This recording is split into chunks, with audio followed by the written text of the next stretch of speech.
Député Andrea Zafinzanakul Narakotundjavoavi pour un gouvernement politique. Le député de l'IRD, élu du district d'Arivumba, Andrea Zafinzanakul Narakotundjavoavi, est pour un remaniement du gouvernement.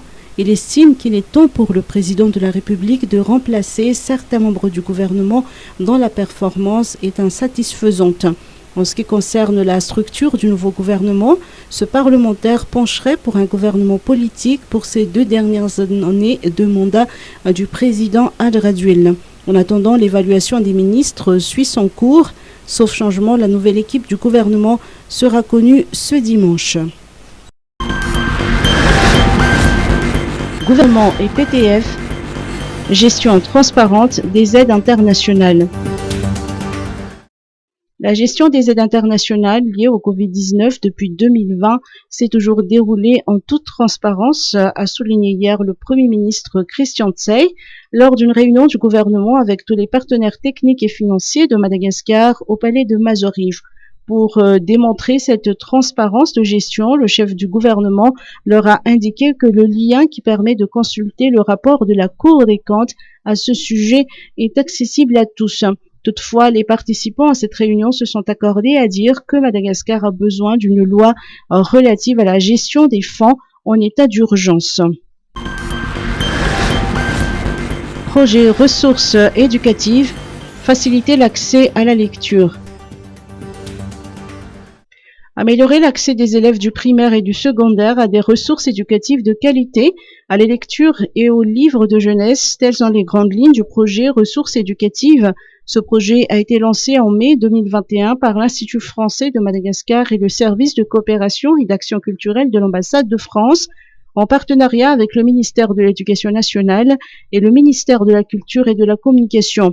Florence Dimani, responsable de la médiathèque et chargée de mission, nous apporte des précisions. Les grandes lignes de ce projet ressources éducatives se concentrent sur l'accès aux livres pour les enfants du primaire et du secondaire à Madagascar et en Afrique francophone subsaharienne. Quelles ont été les grandes lignes du bilan présenté aujourd'hui ? Le bilan présenté aujourd'hui s'oriente autour de 3 axes, l'axe éducation, l'axe lecture publique et l'axe édition. Donc on a sur l'axe éducation la formation des professeurs des écoles fin primaire et début collège avec la distribution de livres. Cette formation qui s'articule autour de l'utilisation de la littérature de jeunesse en classe, les dotations donc, de livres pour créer des coins de lecture dans les classes au bénéfice de plus de 7750 élèves bénéficiaires directs. Au niveau lecture publique, on peut souligner la formation de plus de 90 bibliothécaires avec la dotation de plus de 2200 ouvrages ainsi que 60 environnements lettrés. Et au niveau édition, il nous paraît important de souligner la création, enfin le soutien à la création de plus de 11 titres jeunesse avec 10 maisons d'édition jeunesse qui ont été appuyées depuis ces 6 derniers mois pour le développement de ces éditions jeunesse dont les 11 titres amènent plus de 10 000 livres sur le marché des librairies à Madagascar. Les jeunes malgaches aiment lire mais peu ont accès aux livres compte tenu de leur coût élevé, d'où l'intérêt du projet ressources éducatives, constate Patrick Pérez, conseiller de coopération et d'action culturelle auprès de l'ambassade de France. Les jeunes malgaches aiment lire et donc il faut leur donner le goût de lire.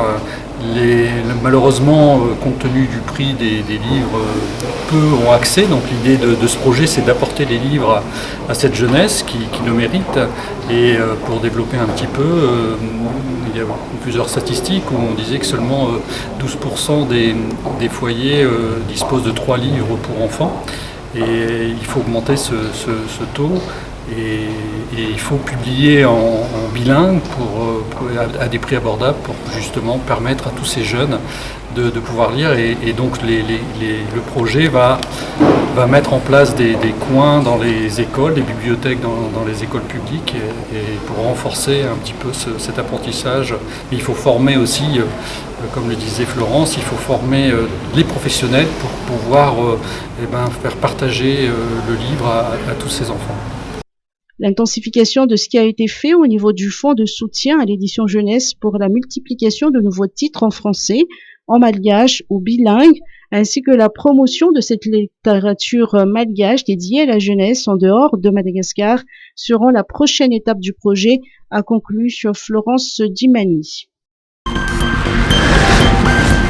Tana Design Week, la richesse créative exposée à la gare Swaran. La gare de Swaran abrite l'événement Tana Design Week jusqu'au 19 mars. Domi Sanji, commissaire général, nous apporte des précisions sur l'enjeu de cet événement qui ambitionne de promouvoir la richesse créative. Donc Tana Design Week vise à revitaliser le design et à familiariser les gens au design. On a l'habitude de penser que le design c'est de la décoration et non, l'exposition, vous découvrirez que c'est vraiment pas de la décoration, c'est un travail de longue haleine avec des artisans. Pour cette première édition, on a décidé de montrer le travail d'un designer avec des artisans. On les a poussés vers de nouvelles contrées dans la manière de concevoir, dans l'utilisation de matériaux, dans la technique. Et aussi, on veut redonner le asn à l'artisanat malgache. On a tendance à penser que l'artisanat malgache, c'est quelque chose de minable, on va dire, de vitagas. On ne veut pas de vitagas. Sauf que les malgaches sont capables d'excellence. Et c'est ce que l'on veut montrer à travers Tana Design Week. Vous ne verrez pas de prix sur les pièces exposées parce qu'on veut montrer la valeur du travail qui se trouve derrière chaque pièce. D'après ses explications, le design a un bel avenir à Madagascar. Le design a un bel avenir à Madagascar. C'est un excellent outil de revitalisation de patrimoine culturel, c'est un excellent outil d'innovation, c'est un excellent outil de compétitivité et c'est un excellent outil aussi pour raviver le patriotisme économique. Et je pense que c'est un très bel avenir à Madagascar. La preuve en est que pour cette première édition, on a réussi à réunir des designers internationaux qui sont reconnus mondialement. Et je pense que ça ouvrira plein de portes pour le design malgache, tant à l'interne qu'à l'international. Outre l'exposition des œuvres des designers nationaux et internationaux, des ateliers sur le mobilier urbain ainsi que des tables rondes sur diverses thématiques autour du design sont programmés tout au long de l'événement.